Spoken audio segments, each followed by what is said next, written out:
I was gonna say do something Nandor related. Welcome to 2024. No, don't do that. Why? That's not. That's how he sounds. It's gone black. It's gone black. If you can't tell, that's our newest obsession, what we do in the shadows. Yes.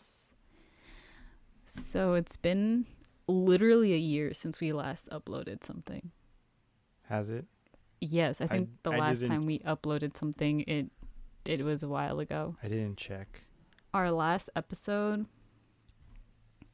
Oh, now you're checking. October 2022. Psh, whatever. We probably no, you know what? We probably have an episode that you never edited, and I don't know what you're talking about. oh my god, I just remembered. Yeah, you have an episode that we never edited. I was hoping you forgot. What? This is why I don't let you edit. Fair. Well, someone didn't have a computer last time because they broke it. It didn't break. The Yeah, you screen broke- just no, it you just broke it went it. black. It went black. No, you broke it. It didn't break. You sat on it. Oh, so the podcast is only lives if I do things. No. Put in most of the work. No. Just because It was I'm just the that one I was studying that this. was my first time trying to figure out how to edit, and I got confused and scared and discouraged and all these things. And then it took too long to when I finally finished it, and I was like, this is already old news. Yeah, 'cause when you have to edit these things need to be done ASAP. ASAP Rocky. Sure. Anyway, so welcome back. Welcome to 2024, my dudes and gals. This is literally 2 years. No, a little less. Anyway, so because it's literally been a year and we last uploaded in October, so we're basically, for this episode, we're going to just do a rundown of the year because at this point, it's better to just start the year off reflecting on 2023. Yes, we'll tell you guys. And about what a better great way to year do we that had. than with a tier list? There's so many topics that we want to talk about. This might even be a two-parter because we had other topics we want to talk about, but too many things, and the movie list is long because we literally go to the movie theater like every day. No, we go like almost every week. Oops. I'd say the most we've ever done is we literally went Monday, then we went like every other day of the week. That was like once. Yeah. What But was that for? That was for like I don't June, remember. no? I don't remember. It was mostly because a bunch of movies came out around that time. Are you doing the crane kick on my cat? No, she was fronting, bruh. So, okay. In my notes yesterday, I put also, if you hear any movement in the mics, that's my cat marking her territory. Geese, get out. We're doing a thing for camera.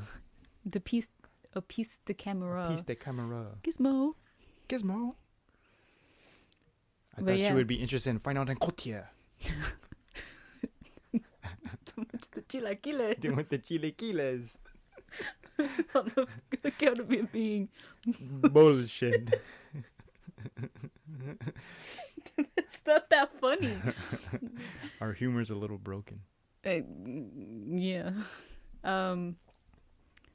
Okay, so the process notes I have here is, because yes, I take notes, is it's about your personal feelings. Yeah, whatever you felt. It's very subjective, so you guys are definitely going to disagree on some of the movie choices. I went through and organized each single movie by month. Knock at the... Knock at the Cabin we completely forgot we watched. It's an M. Night Shyamalan movie. I mean, I liked it.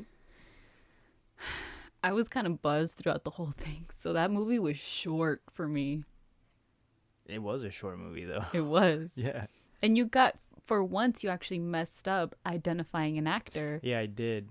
I thought... What did I think? Oh, You thought one of the actors was Vigilante Vigilante, from yeah. Peacemaker.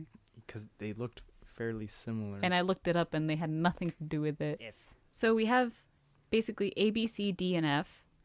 And then, American grading system. of course, we're halfway is failing. Yeah.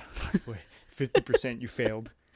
And Hey, I then got 50% right. That should count for something. yeah, and then the superior one, which I wonder Superior. where we're gonna put there because I probably have some ideas. okay, so r- adding, so we are starting at February. February because January we didn't see any. Like I said, Megan, but we didn't see that. That's the only movie of note that came out, Yeah. to my understanding. I don't think we said, but if you couldn't tell, these are movies we've seen throughout the whole year. So February we had two, which is Knock at the Cabin and Quantumania. Quantum.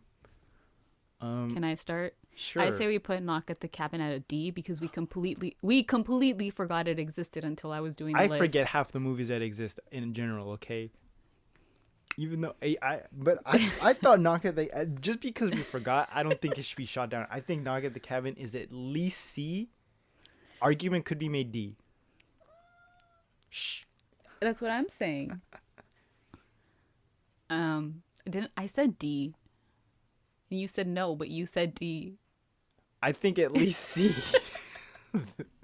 Does it deserve to be above or below Quantumania? I think Quantumania is a C. It was like an movie, you know. I don't really remember it. I say it's a C, and Quantumania also C. Okay. Those are my gut reactions. So you think Knock at the Cat? Well, we can always edit this Yes. later. Okay, fine. As it proceeds, we can start to move them around. Okay. So moving on to March, we have John Wick 4, Scream. What is it? 6, 5? Scream 6. Dungeons and Dragons and Shazam: Fury of the Gods. So John Wick is immediately S tier. Okay, fine. I agree only because the shots, I forget in what scene, but The top down. yeah, it looked with like the a dungeon shotgun scene? crawler. That was amazing. That must have taken a lot. Yeah. And the choreography, look, especially now, which And is a whole tangent on Lance it. Riddick. Oh yeah, in his honor, we have to pour Yes. one out for the boy. Pour one out for the homie, for Savala himself. And who else did he record? He Was coming out. it already came out. He did voice Hellboy in Hellboy World of the Weird, which the game already came out, and he's I forget which god, but he's in Percy Jackson. Yes, that one, which we have not seen yet. No, we will see it though. Even though I never read it. Okay, so next on the list I have Scream. Why are you looking at me? I'm waiting to see what you say and to whether to tell you're wrong or not. Considering I can't put it in the well, I could. After watching the first one of this new reboot, quote unquote. Oh. It's still in the same universe though. Yeah, I know. The next one probably won't be. We don't know. I'm trying to remember it. I had a good time. I would say A. Did it get good reviews? Probably not. Who cares? This is our opinion. We're our own. I'm Rotten Tomatoes. biased, Yes, you are. so I would say A. Or barely looking around this room, I can already see a bunch of Ghostface paraphernalia. Anyways, I'll agree with A. Okay, because your two crushes are in there. No, I don't I'll like. watch it for the plot. Okay. I don't like horror movies, even though it like teeters on the line of a horror movie. It's a slasher movie. It's a slasher. Yeah, I don't like them, but like The story was good. Yeah, it was an enjoyable movie. The twist was honestly somewhat of a twist. The Yeah, whole, I was spoiler, I guess, but the whole family, spoiler for a almost year-old movie. like the Yeah. whole family being in on it. I wasn't expecting like the sister to still be alive. Like Yeah, she like legit was like murdered, and we thought, oh shit, she's dead. like the hand on the window with the blood. all that jazz. Even though it makes it's not the Scream franchise has its gotchas kills, Yeah. but I mean, these were unexpected. for one of them, I think it's Scream 2 or 3 out of the 4 that came out. But, which reminds me, we went to a Halloween. It was Street Food Cinema, and they had a double feature, and we got. Well, I did. They were handing out. What was it? What was the movies? It was a bunch of horror movies. They had Scary Movie, Friday the 13th, which is what I got, and Scream. Yeah, I got Scream, the original. It was like a DVD. They were just handing out Well, yeah, we paid to go there. It was Yeah, almost but $100 still, but I spent. I guess the DVD you could probably find in the $5 bin, Yeah. but still. Anyway, but yeah, it was so cool. They had like it was fun. It was so much fun. I loved it. I was like, as a big fangirl, I was like living for it. But yeah, I put it at A. And then the little photo up with Ghostface and I was like kind of like buzzed. scary movie version. You didn't even drink at that time when we took the pictures. No, I think I did. Oh right, Because if we you see the pre-gamed a little picture, bit. if you see the picture, She's like smiling I'm ear to smiling, ear with getting the, murdered. she's like, oh my god, It's Ghostface. my 3 crushes, because I'm in there. Yeah, you were in there, and you were Joe. You were dressed up as Joe, Yeah. which I kind of forced him to. All right, Scream, A tier. The next one is Shazam. I'm immediately say it's a C. I would put the first Shazam on the B tier. Well, I would not argue put this. A for Shazam, but Okay, no, yeah, A. Only because it has foster kids, and I have a soft spot for foster kids. No reason in particular, just because like I'd rather be a foster mom. Anyway, but and because Shazam is just an interesting character to me overall. They did him justice in the first one, but in this one it felt a little boring. I don't know. Kind of fell flat for me. I will say I did appreciate Adam Smasher. Adam Smasher? he wasn't in it. That was Black Adam. Are you confusing Everything Black blends Adam together at some point. I'll say Because this is your universe, you have the final say. Even though I disagree. Just hear me out. First one, A. This one I say B just because I'll say B because was I enjoyed okay. it more than Quantumania so it should be above Quantumania. Remember, you can always, if you want to move Quantumanium down Yeah. to D, we can. Yeah. B. Okay, D&D. D&D. That one was an A for me. I know I'll agree. nothing about D&D, but it was very fun to me. Yeah, it was a fun watch. And I forget what kind of, it turns out I'm that type of D&D character, the one with the little thingy here on the forehead. He had like the little, it looked like Paladin? a spider with that guy. Oh, At least chef's I'm kiss. pretty sure he was a paladin. He was great. I loved him. But he left mid-movie and I was pissed. I'll agree with A tier Okay. because it was a fun watch and I don't really have any complaints. Wait, that's the next month. Yeah. So moving on to March. Wait. What? No, wait. Sorry. April. Super Mario Brothers and Renfield. Renfield is an A. You think so? Yeah. I feel comedic vampires are making a comeback. I guess. Or they've been, but no one really knows about what we do in the shadows. Because Nick Cage, excellent performance in Renfield. This was, well, no, I was going to say this was his year, but considering this coming year, he already has a bunch of movies. No, that was last year. I don't know. So Renfield A? Yes. Mario. I mean, it was like it was fun to watch, and like no. With the song Peaches alone, it should be B because you're singing it nonstop. I say C. The only saving grace would be the Peaches song, I guess. Peaches. You're gonna get copyrighted. Well, what else is in B? Shazam. I don't think it's with Shazam. Yeah, I guess okay, fine, C. Let me check what else. That's it. Okay. So next up we have Little Mermaid, Guardians of the Galaxy 3, Yeah. Fool's Paradise, and Blackberry, which is an S tier to me, if you ask me. It's S tier. It was S tier. I don't care what you gotta say. S tier. That was the dawn so of far only my John Wick is in S tier, right? Yeah. That was the dawn of Glenn Howerton. Him being my crush. My very unhinged crush. Oh my god. But I say it's an S tier. I love that movie so much. I don't know why. It's not take Glenn Howerton out of it. It was just like a weird movie. Wasn't that It weird? was like a very niche thing for some reason. Hmm. I don't know. I can argue high A. I don't know if it I goes with argue S. Cause like also like you gotta think S is like a movie you would want to rewatch also. I would rewatch Oh Blackberry. well, I would watch it. I don't Well, know. in S tier we have John Wick. You would rewatch John Wick. Yeah, of course.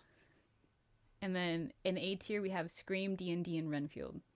I think it's fine in A tier. I don't know. I wouldn't say S. But it's Blackberry. You can put it in high A. I'll give you that. There, should we make a tier for high A? No, high A just goes at the very like right next to the A, because you can move them in the. Oh, Because some people do that. They're like, oh, the closer to the A is like how, you know, how high of an A it is. fine. You can make your argument like towards the end if it should go in S. I still think it goes in S. Anyway, The Little Mermaid. That's a D. You know what? I agree. And the only reason I agree, and this is the same argument a lot of people were making, and it's an argument and a hill that I would die on, they should have made Ursula a drag queen. They should have made Ursula a drag queen. And I don't care because she was inspired by Divine, and the only way you can pay homage to that is through a drag queen. I don't care. Doesn't have to be Trixie Mattel, even though she does have the right makeup for it. It could be someone else. It should have been a drag queen. If you know the history behind Ursula, you know that she's inspired by Divine. Should have been a drag queen. And that's why it goes in D for me.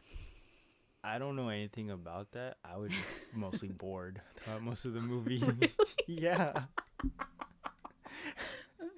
I was just like, it's like I'm one. I don't really love the live action Disney films.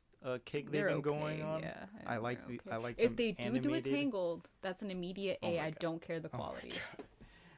It's just like I don't know because because it has to be live action. They have to add more scenes because to make it a little longer than like But however long. a good movie, it doesn't matter the length. Even No. short films can be But amazing. but even some like you what you said with Aladdin live action, you didn't like the random Jasmine song they added in. Oh yeah, that I did not like. So that's what stuff they have to do with these live action movies. They're adding more scenes, and it's just kind of like, this is boring.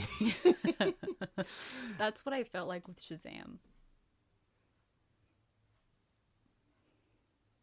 Anyways, Little Mermaid's D tier because it was boring. And like I remember you trying, it's like we had to see it, and I was just like, I think it was around the time where I didn't really want to spend money on going to the movies, and I especially did not want to spend money to go see the Little Mermaid. You should have told me. I would have gone with someone else. Oh well, I think If there's ever a movie, I'm saying this out to the public so everyone can be a witness to this. If there's ever a movie you don't want to see, like absolutely, even if we have the A-lister pass, which is a humble brag, if that makes sense, tell me. I will go with someone else. I'll go to movies if you want to see them, because just like how you'll go with movies with me if you want to see them, if I want to see them. Like John Wick, Yeah. even though that was a date with you and Marlon. Yeah, you were I was the a third wheel. I was a major third Gosh. wheel. Okay. And then last one, Fool's Paradise. C. You don't want it in C. I love Charlie Day. I absolutely love Charlie Day. But the movie was like, I appreciate. No, okay, fine. I guess I'll put it in C because it was. I felt like an homage to Charlie Chaplin, Mm-hmm. It was. and that I can appreciate. So I guess C for just the homage to Charlie Chaplin. Yes. But that's it. Okay. Moving on. Next month. Next month. Where's the folder? June, which is we have quite a lot. Well, here I have Guardians of the Galaxy first, so we could just do Guardians of the Galaxy first. Oh, was it not last month? The previous month? No, Oh. I Okay. literally made sure that all of these are in. Okay. Fair enough. Point is, they're roughly in the Mm-hmm. yeah. Guardians 3. F. I cannot listen to Dog Days Are Over because of that movie. It is so. What song was that? The Florence and the Machine one where it's like run fast. Oh, I love that song. Yeah, I used to too. Now I can't listen to that song. Why? They were just all dancing at the end. I was dancing for audio listener. I think I could argue S. F. I can F, be talked down F, to A. F F F F. Should You're I give my context? you're emotional.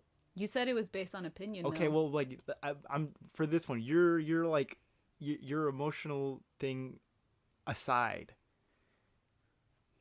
I can't. I You can't. can't separate it. I can't. So for those who don't know, I'm scared to put it out on the internet. Well, you just don't like animal cruelty. I don't. I'm like someone who's like, I won't say vegan, but You I'm were. not. No, when it comes to products and stuff. Oh, I was vegan. I'm now vegetarian. yes. But I am someone who cannot withstand the thought of animal cruelty. Like it literally makes me cry. Like I will be upset for the rest of the day. Quite the turn of conversation for this. And so in that movie, I literally walked out of the movie crying. Like I walked out mid-movie crying in like the little like hallway, went back in because I couldn't withstand it. I was covering my ears for a majority of the movie. I was just in tears the whole time. There was moments where it was like funny, but Christian could attest to this. I was sitting in the seat and I was just like staring. That's when you know I'm like far gone. I'm just staring off with like a frown on my face. And like I'm trying my best to remain in a good mood because the last thing I want to do is ruin it for you. I just couldn't. I couldn't. And it was just like knowing that that's a real thing in the world and they had to just explicitly put it on the screen. And when they were dead, dude, I was just like, Yeah. I couldn't. Yeah. And like, I yes, remember they there tried was- to up the ante at the end with like the music, but it was ruined. I can't listen to that song anymore. I literally skip it every time it comes up. I can't listen. It was one of my favorite songs. I can't listen to it anymore.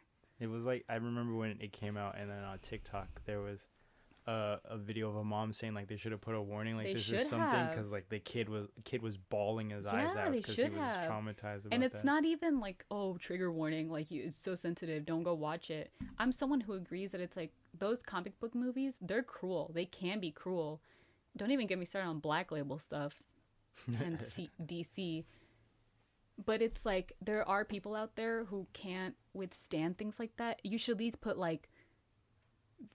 at least put depictions of animal abuse here or something like that. Something like quick. It doesn't even have to be like this Like- whole thing. Nothing like Yeah, that. I like that reminds me because like you said, I worked in a movie theater when Incredibles 2 came out. There was no warning, like epilepsy warning, like in the film at all. So we were told to Actually say it. yeah, because I worked at ArcLight, and when you had to greet the movie theaters, you had to greet it at the beginning. So they were given like a script of like what to say. It's like okay, because of some stuff that happened, because people actually had seizures. Yeah, I bet.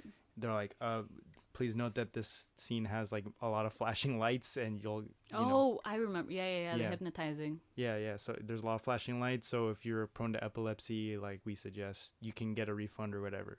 So maybe that should have been like another movie where like It should be like there are. a disclaimer made depictions. of maybe should have put on it. As someone like Wait, can I add something else? That reminds me of. I think it was the second to last sequel from Star Wars. Last Jedi. I forget which one it was, but another one is like. Remember when she goes into a hyperspace? It just goes quiet. Yeah. I remember they were putting disclaimers saying this scene is quiet. It's not an audio problem. Yeah, that also same with Across the Spider-Verse. We had to tell people that that's just the look of the movie, because some people are like, the movie's like blurry, or like, do I need 3D glasses? It's like, no, that's just that's just the animation style. Like so many people walked out of that movie They're while like, I was working. There's like, hey, is there something wrong with the screen? And every time we're like, no, that's just how the movie looks. So I think that's kind of like I'm someone again who I'm not someone who says put a trigger warning in front of everything. It's just when it is a movie that is gonna have violent sounds so dramatic, but it's gonna have depictions of animal cruelty. yeah, graphic images. Yeah, like especially if it's once okay, you have the rest of the movie to forget it. But But it was a spur- recurring sprayed in thing. throughout the movie. Well, yeah, it was for the story. I know it was for the story, but dude, like it was just like it was. As someone who is very affected by that, it was hard to enjoy that movie because I didn't know how bad it was gonna be. Like That's if you fair. put recurring graphic images, I'd be like, okay, I know what to expect. Will it make me feel better? No, but at least I know going into that movie Well, I what to remember expect. you walking in. You were already saying like, "I'm not ready for this," because you knew you I were knew gonna there be. was You something, Yeah, you knew you were probably gonna be sad but about it, I have never walked out of a movie to cry and come back in. and then still cry. Yeah, and at that time we were still paying for those, so it's like I wasn't gonna let that money go to waste. Mm-hmm. That's why it's on F. You can talk me to a D. I mean, as someone like, yeah, I found But the if movie you sad. if we need to just go based off of yours because mine is purely emotional, we'll do that. I could be talked into A.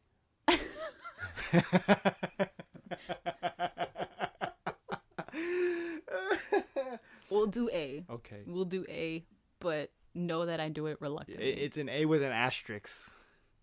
Can I at least put it at the very end of the Yes. A? Okay. I'll go to that. Even though I could, the argument could be made for S.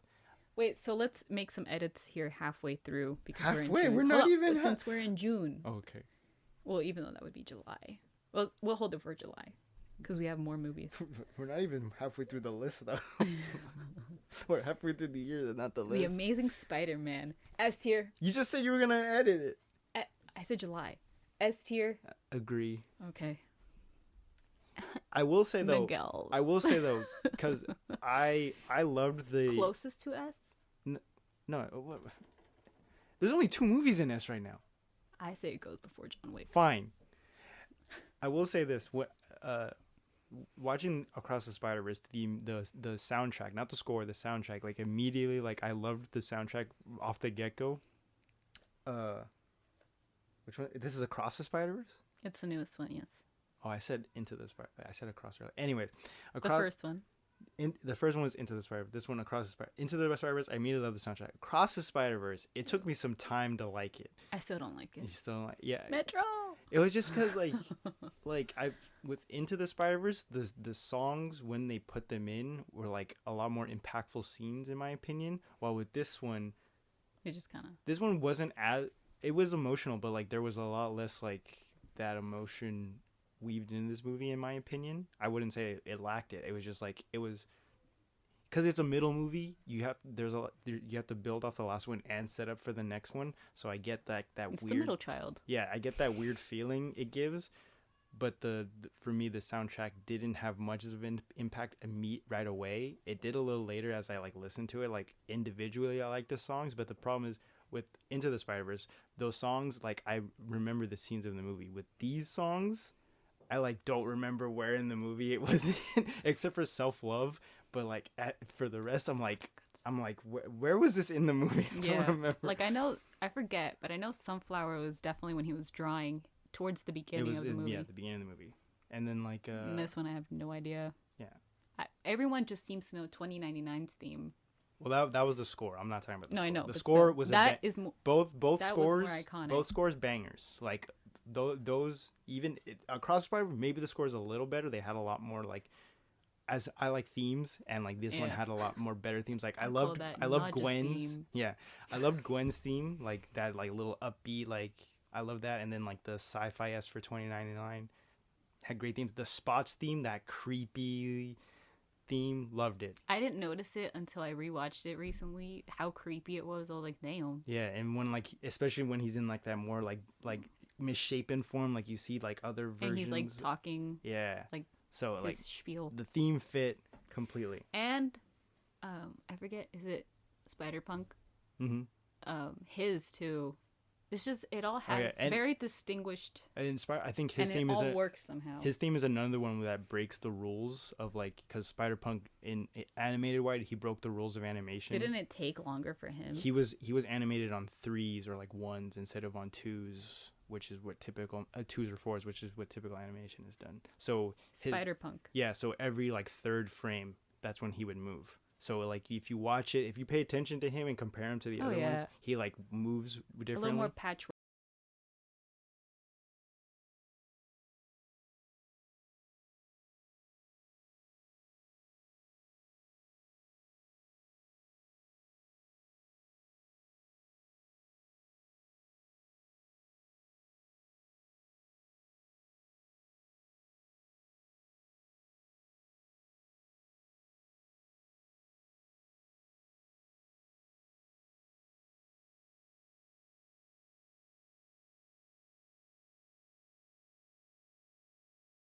I No. say it goes before Blackberry.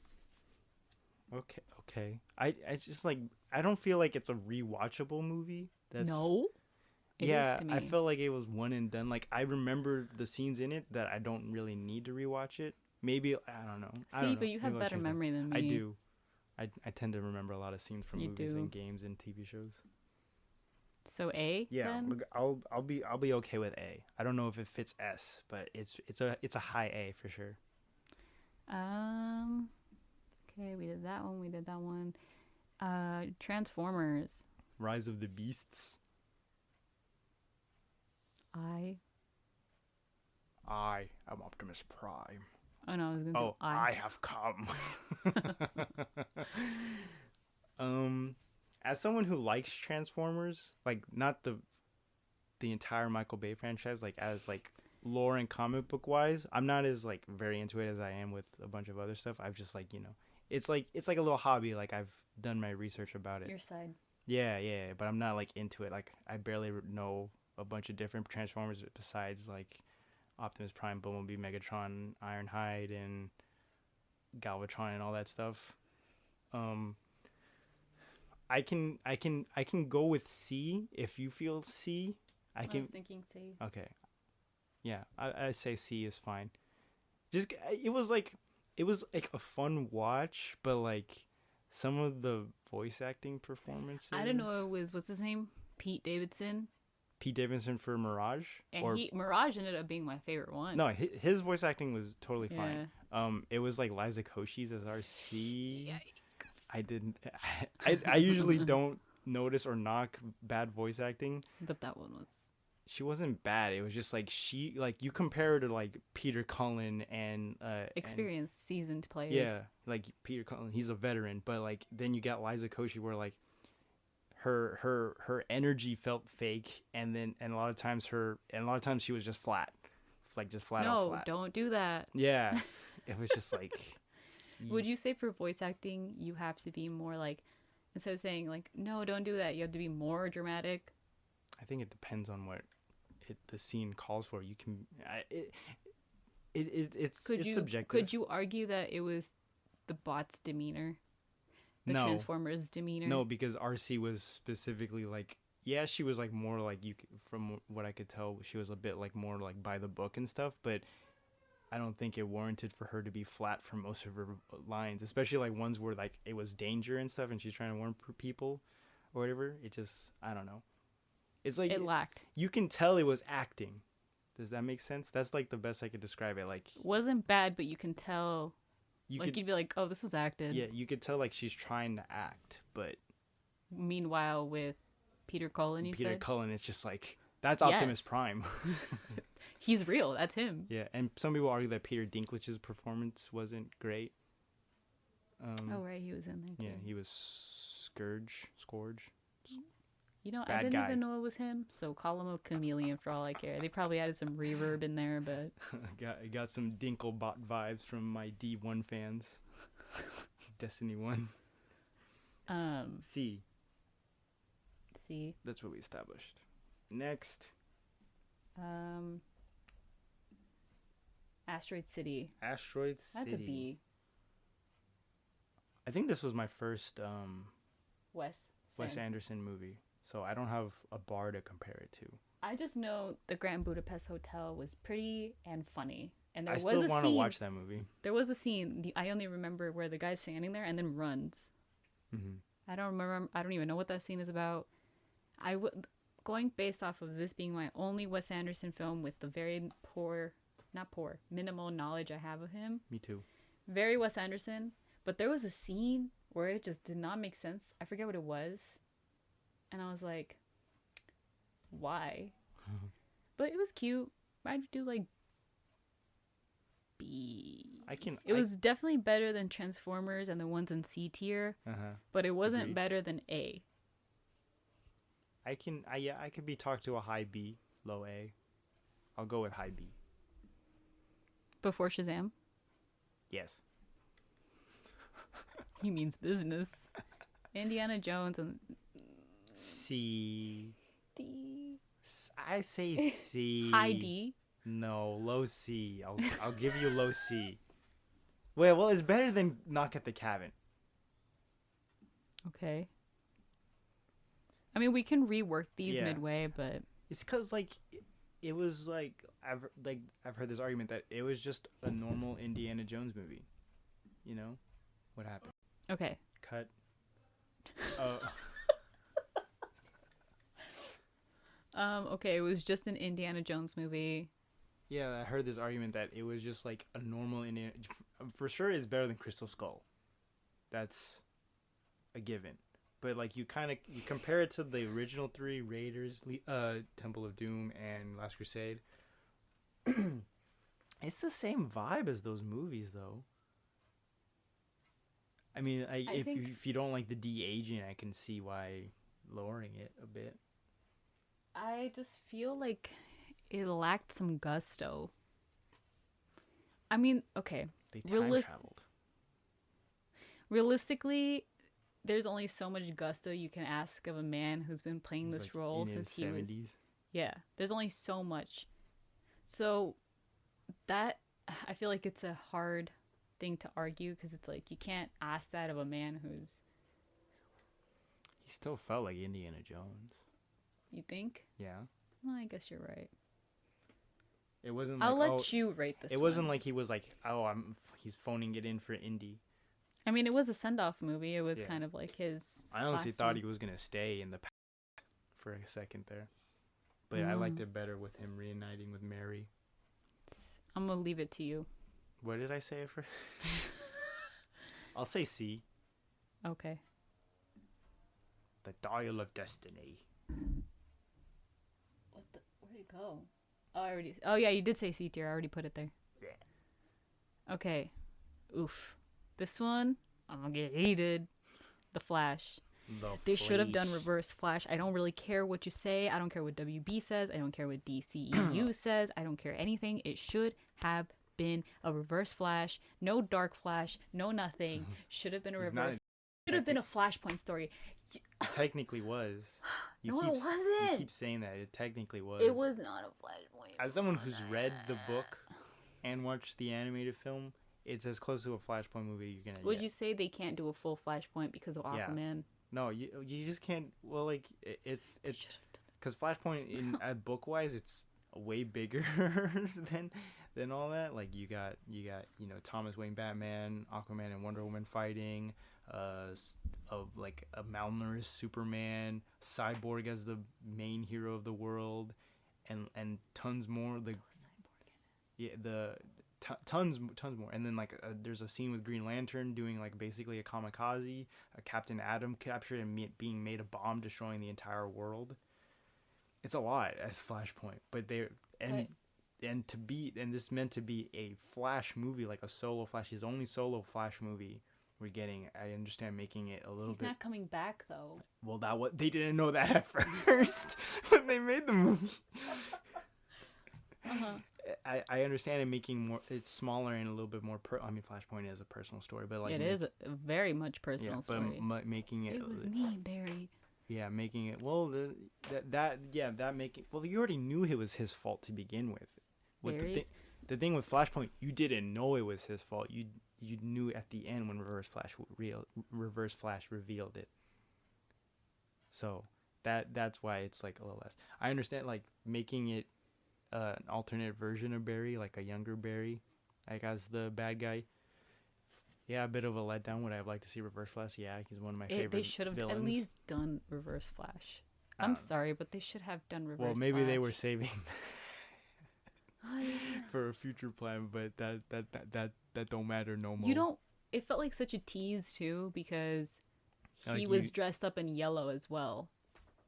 I think past Ezra was dressed up in. Past Barry was dressed up in yellow. Yeah, you mean the younger version? Like Barry had like a yellow T-shirt on and stuff. It would have been perfect. Yeah. But it was kind of scary to think that someone could get so trapped into something that they just it's just a constant cycle of letdown. What's the definition of insanity? But I walked out of that movie pissed because I'm like, I didn't know anything about Flashpoint until before I started dating you. And knowing now Flashpoint and the potential this movie could have had, knowing I guess you could argue that no one knew the state of the Flash, Yeah, no one knew the movie at least. Yeah, because I guess also because you you're got looking at it on a logical sense, whereas like there was only so much they could do, only so much they kind do. of like Aquaman, which we'll get to later. It's only so much they could do, but also like that movie got pushed back so much. It was supposed to originally, well, they didn't film anything. Was it but supposed to come out after Justice League? it was supposed to come out in 2019. That footage has been shot since. Oh no! They didn't shoot anything. Oh. Their initial plan was to release it in 2019. With or after Justice League? I think Justice League was. I think they were gonna have a Justice League 1, And then another and, Justice and then then they have everyone's solo movies, and then a Justice League 2. That was the original plan, but then that quickly changed, and Flashgate just DC kept is cursed, at least in the movie department. it just kept getting pushed back, and like even you should be their Dave Filoni. Well, James Gunn's trying to be their Dave Filoni. He's leading the charge. Proceed. But yeah, but also when it was like kind of set that they were gonna make the movie and they were gonna start shooting, it still got pushed back a lot. And then the controversy was Ezra did not help. I think that caused it to get pushed back a little bit more too. And then like you seeing those videos of people being like, "Yo, Ezra legit needs a freaking handler." At the premiere and stuff, like he did show up and everyone was like, "Oh," and then like isn't it they? Oh right, they. I forget. I forget that he's what did he say? He's I know he just said non-binary, but he added something else he would say with it. Let's just stick with they. It's they. safer. They would come out to the premiere and like people would try to ask them questions and the handler was like, "All right, we're done. Let's go." So I myself couldn't. This is one of the instances I couldn't separate art from the artist, even though like you're someone who can't do that. I usually can. This was the one thing I couldn't because I love the Flash so much. Well, it's personal. Yeah, it is personal. I love the Flash so much. I love Michael Keaton as Batman. When he said, I don't know who said it, but someone was like, "They're meant to die." Someone said it to him. Yeah, I think Barry said it to Barry that they're supposed to die. That was spine chilling. Anyway, but, Michael Keaton. Yeah, I love Michael. And like, I forget her name, but Supergirl, she was great. Yeah, she was pretty good. And like, Zod was Zod. They recasted Henry Allen, Barry's dad. George Clooney. I was in there for like 2 seconds. George Clooney. I think that was kind of. That was a good twist, I will say. I think that it was a good twist. Yeah, I don't know. I think that was something edited after, cause, James Gunn said something that like, because that the movie was finished, but then once it was announced what James Gunn was gonna do, he like did like a reshoot or something like that. Like he like changed the ending, or maybe not the ending, but the end credit. And yeah, I don't know. You can kind of feel. Also, like I think this movie was heavily affected by crunch time, also because like the controversy with the ending CGI, with like these globes coming in and having a Christopher Reeve. Yeah, it was kind of ugly. Then, Nicolas Cage as Superman. Yeah, having a CGI Nicolas Cage. This was like that is a great example of what the strike was essentially about. Because they just used all those people's likeness for this stuff, and I don't know if they were asked or what. I don't know the full story, but like people point to that as an example of like using people's likeness and like probably not paying them. And also that thing like they had Jay Garrick Flash. You have no idea who that is. They just made that face up. It's not like AI kind of thing. Something like that because it's not John Wesley Shipp or Teddy Sears both played Jay Garrick and Jay Garrick. I put quotes in the second one. Jay Garrick for the CW Flash. So it was like some people were like, that looks like Teddy Sears, but Teddy Sears was like, I wasn't asked for this. And that doesn't look like me. So it's like, I don't know. I think it suffered a lot from a lot of different circumstances, and I was like, worried going into watching this. I was excited during We watching got it. an early screening. Yeah, I liked watching all the things with Michael Keaton and all that stuff. But like every time I saw Ezra, I was just like, ugh. It's like I was like,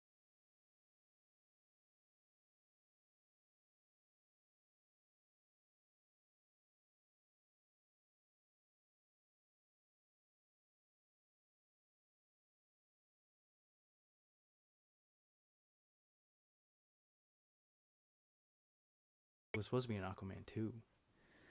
we'll talk about that later. But yeah, I would argue D, maybe C, for the Flash. What do you say? D. I won't fight you on that.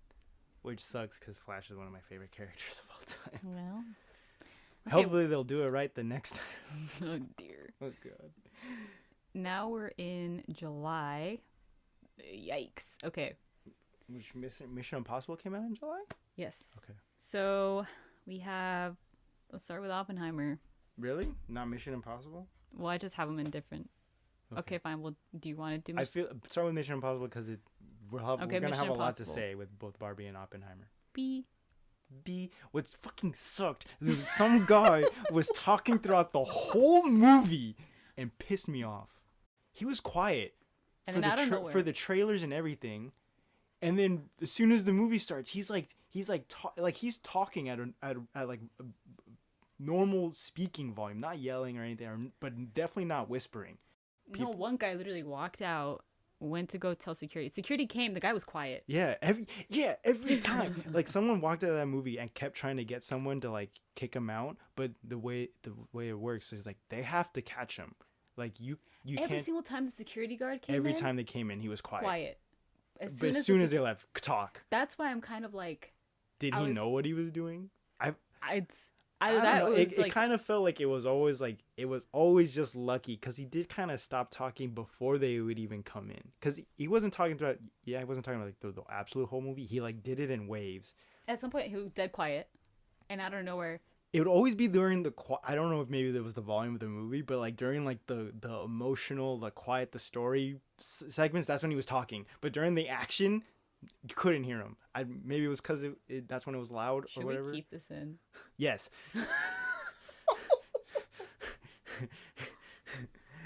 Anyways, what did we say? Mission Impossible. Yeah. B. What did we say? Well, it was definitely. I can see C. If you want to say C, I can agree with you there. I can do C. Okay, we'll go with C. Because it's like what their 7th movie. Yeah, and it's gonna be a part 2. This was a part 1. Well, your gal Haley Atwell was in it. She was. It was great. Okay, it didn't affect. I mean, I have a soft spot for Mission Impossible movies. My dad likes them, so it's like, I have a soft spot. I don't necessarily think they're Oscar-worthy movies. They're just fun to watch. Yes, they're fun spy movies. They always do. They fun. do something, and then Tom Cruise always doing something crazy with the stunt. Like this time it was going off a hill. Yeah, jumping a bike and like doing like a base jump and all that. So, all that jazz. It was fun. I didn't really have a comment about it. Haunted Mansion, if you want to talk about that one. That was also July? Yes, for my birthday. Oh, okay. Oh, yeah. A lot of these movies were for my birthday, except for Haunted Mansion. I mean, for except for Mission Impossible. Yeah.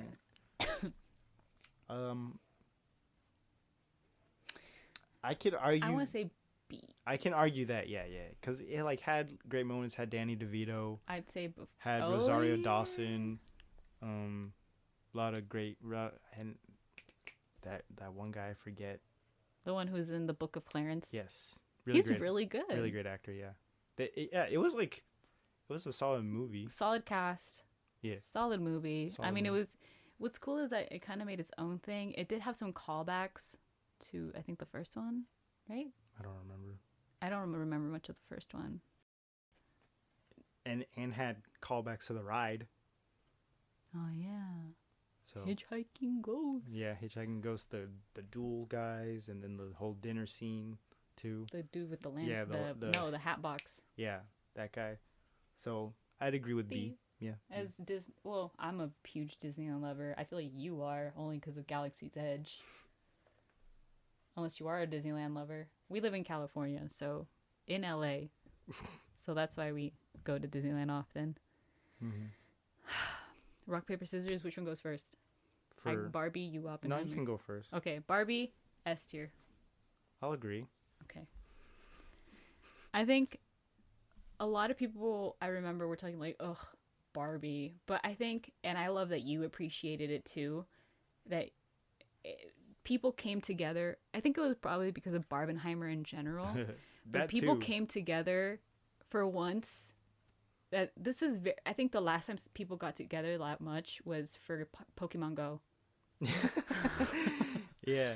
So it's like every so often you have these where it's like a communal thing where it's like, what are you gonna do? And it's, you know, like also came out of like at a right when the strike started. So it was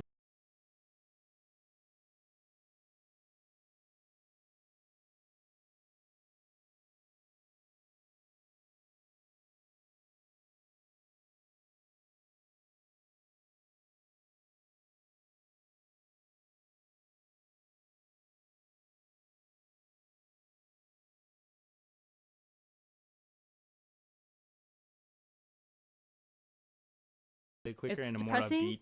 and Yeah. then you get happy, You get you get like you get it, and then and you it's get like, yes, you get like, shot with some serotonin yeah. or dopamine with that. But S tier for sure. I love the community. We went to Glendale to watch it, and we went to go eat before the movie. I was dressed up in yellow and pink, like bright colors, and then you were also dressed. You had Yeah. on like a Hawaiian shirt too, which was perfect. My pink Hawaiian shirt, yeah.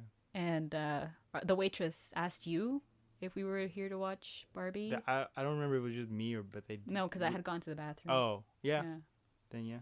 So it's like, I love that you appreciated and then that. we saw, and then people at the restaurant. We saw Pink tables everywhere. with Like people, literally, yeah. we went. The closer you got to the theater, the more pink Yeah, there was. you were just seeing people walk around wearing pink, and then like people sitting at tables near us were wearing for like pink. a good week. People You, wearing like pink. we and would then, hang like, out, go somewhere near a theater, pink. Yeah, everywhere. And then pink. like the videos you see online of like either like all a group of girls going to see it, all in pink having fun, but also like you see some girls like who are like a little lonelier, didn't have anyone to see it with, and they asked their dad to go, and their dad was for sure like, oh yeah, we're pink for this. Yeah. So I think it was a movie that brought together and brought forth what we grew up with, which was growing up with Barbie, but also turning it into something that we could relate to as women. Because it's like, yeah, growing up, I will say one of my aunts, when it came to buying me dolls for presents, she would always get me women of color, which was few and far in between a couple years back. And this was when I was born in 1998. So this was, you know, it was, now you have like a bunch of people. They have like a collection with people who are shorter, thicker, all that. look at Overwatch. Yeah. Yeah, like Overwatch. You know, different heights and all that. But I grew up luckily with family members who knew the importance of representation. But for those who didn't and grew up thinking that blue eyes, blonde hair was the way to go, I think was like, you know, I think this was a good movie to tackle that and be like, no, you can be any person that you want to be. You're still beautiful. You're still Barbie. And showing also Go ahead. showing what it's like to walk around in public as a woman. That too, but also I think it was very important as well, and I love this movie for it. It gave men a voice too, in a weird way. We're all Knuff guys. Because it's like, it shows kind of like, it kind of shows like the trouble you guys kind of go to. I forget what was the argument that I made for you, but it shows like, yeah, like men can be toxic in power, but we're not supposed to put down men. We're not supposed to make you guys feel like trash either.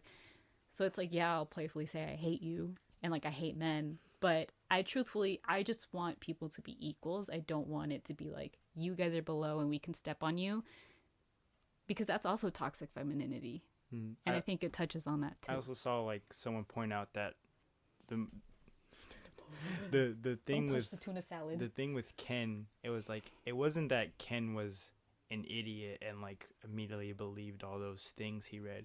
It was like pointing out like how easy it is for guys to fall down that red pilled like Fresh and fit. that rabbit Men, hole of, horses. yeah, it was just so easy how it is for them to fall down that rabbit hole of that sort of think and stuff. And then you got Allens like you.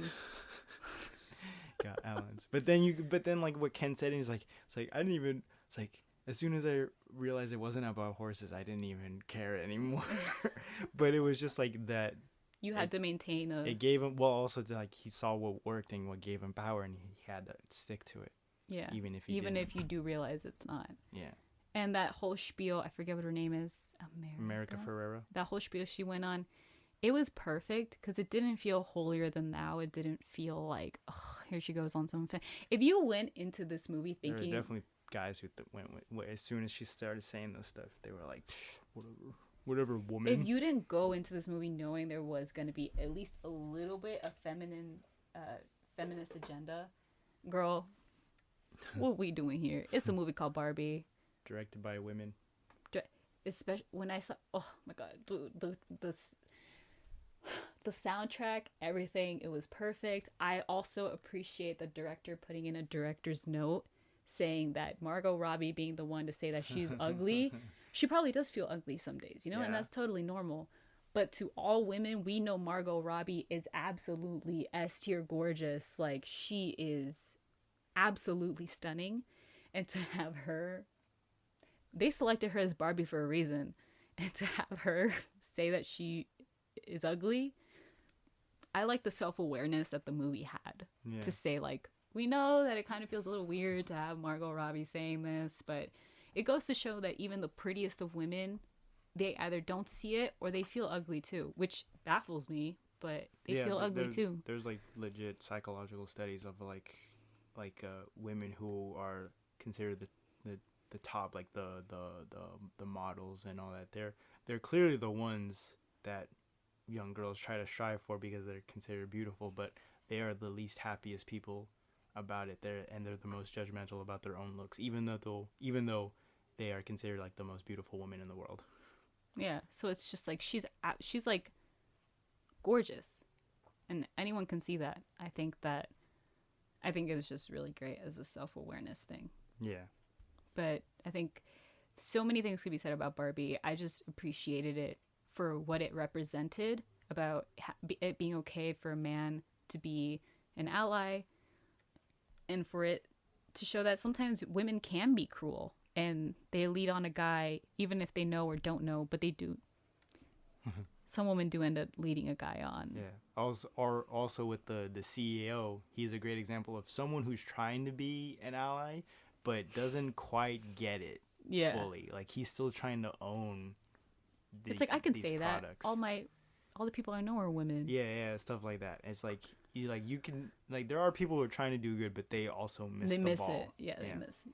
Yeah. Also, killer song. I'm just kidding. Did you feel seen as a man? Yeah, I did. I saw that and I'm like, I feel seen. This woman about women, I feel seen. Dude, oh my god. The guitar scene made me cringe so much. I talked about that with my girly friends, and she did tell me that it is a cringe thing, and I agree. I got sung happy birthday by my former partner. I wanted to learn over the phone, and it was awkward. Over the phone? That's worse. Happy birthday guitar. I think he sang it to me. I was like, and I don't care about saying that because honestly, I wanted to learn guitar because, you know, the chicks dig guys who can play guitar. I messed that up. Okay, Oppenheimer, you go ahead. S tier.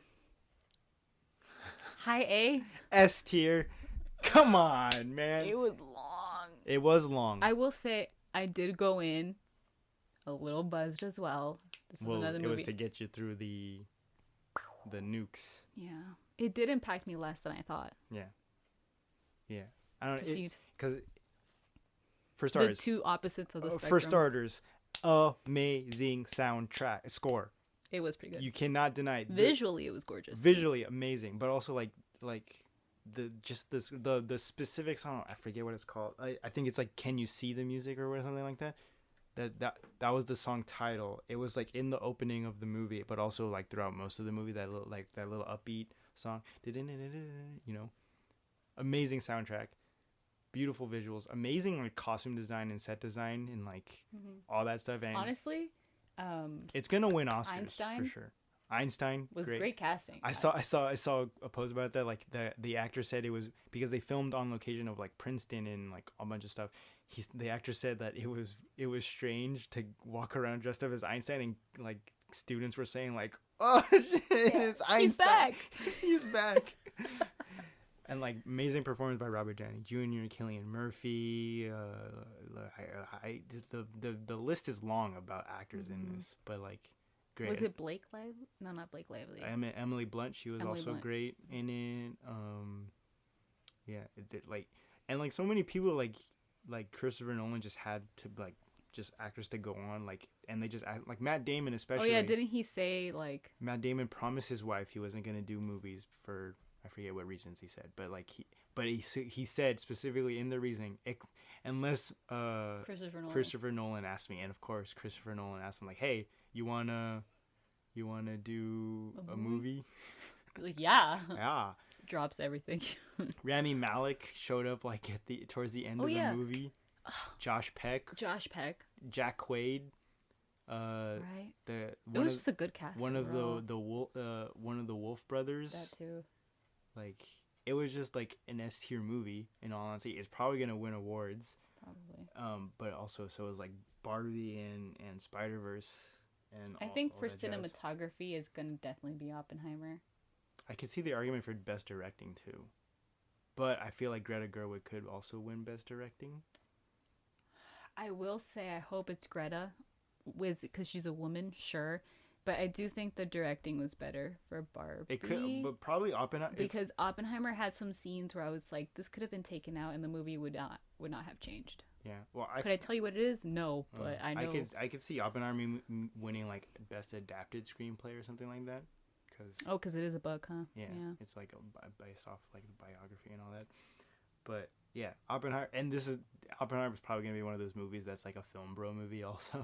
It's like Oppenheimer, dude. You don't like Oppenheimer? Christopher Nolan's also like one of those directors who's like he's like a film bro director basically. Like all the film bros love Christopher Nolan. Like you ask one, it's like, do you like comic book movies? No, but Christopher Nolan. Yeah, but The Dark Knight S tier movie. Which. Liking a director is not a bad thing. No. It's just how you handle it. Like I say Pulp Fiction is not that good, but people would run me over if they ever heard me say that in public. Pulp Fiction is a good one. It's not a good It's a good one. Okay, before we... Okay, so we're in July. Do you want to reorganize this? S tier, the closest. I'm just going to go in order. We have Spider-Man. I'm just going to say it. Spider-Man, John Wick, Barbie, and Oppenheimer. That's the order that it's in, starting from here to here. I made hand motions. You can put Barbie in front of John Wick, but John Wick is staying in front of Oppenheimer. Gasp. I kind of want to put Barbie in front of Spider-Man. That's up to you. If I could put them on top of each other, I would. Because I feel like they're equals. You kind of can. You can say that they are. They're equals to me. Okay, then they are. A tier, we have The Blackening, Blackberry, Scream, D&D, Renfield, Guardians. Okay. Fair. I don't really feel a need to organize those at all. Yeah. B, Asteroid City, Haunted Mansion, and Shazam. I think that's good. Yeah. Well, what? I kind of want to put Haunted Mansion before Asteroid City. Oh, no. Okay. C. There's a lot in C, isn't there? Mission Impossible, Quantumania, Knock at the Cabin, Super Mario, Transformers, and Dial.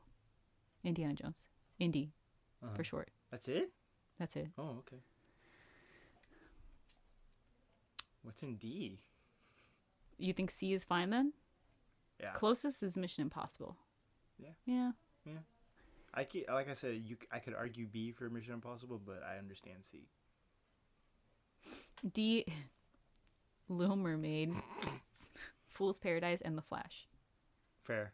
We don't have any Fs. Not yet, no. We would have it. You let me put Guardians down It's there. not going in F. Huh. So we're good on the layout? Okay.